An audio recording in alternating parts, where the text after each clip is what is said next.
Okay, do you want to start selling online courses?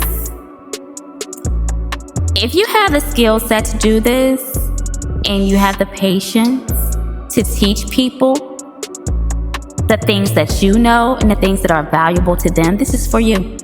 Welcome back to my podcast. This episode is how to start selling online courses. Let's get into it. Okay, if you have the skills and knowledge of any subject, consider sharing your insights with others and making money online simultaneously.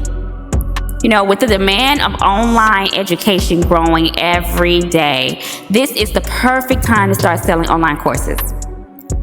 Sites like Skillshare, if you've never heard of it, is so perfect if you want to get started. It's perfect for beginners.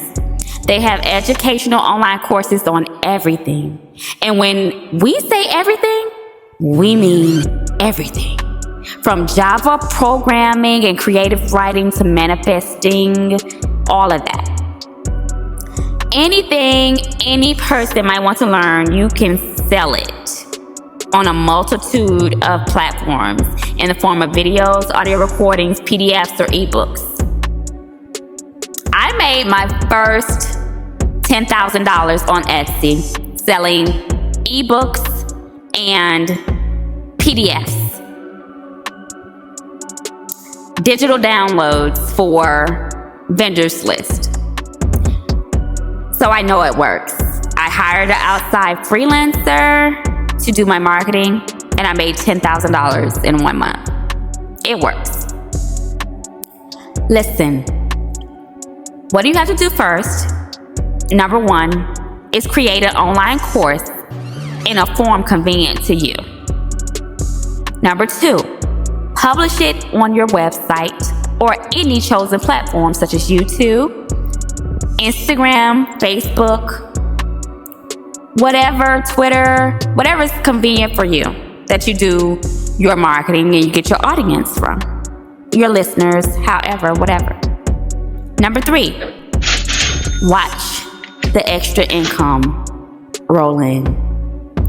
I'm telling you, this works. It works, guys, and I am a witness to it because I've done it. Skillshare is your friend. Okay? So, in order to get started with Skillshare, it's the most popular platform for online classes. Create and upload your course, promote it whenever you can, and wait for people to enroll. You'll receive a monthly commission based on how many minutes people spend watching your educational content. Okay, the second one is Teachable. It's pretty good too. It's pretty much like Skillshare, but it has a little bit more advantages or whatever. You can create quizzes and everything on there, but it's a reliable online management system for hosting online courses as well. And you can create and list your courses for sale, track the progress, set up quizzes and milestones for the students, and you can do a lot more on Teachable. So, if you got something that you know is valuable to the world and you feel that you can teach people what they don't know, you can make money online selling online courses. Wow. Be knowledgeable, know what you're talking about, and provide an excellent service to your customers and your clients every time.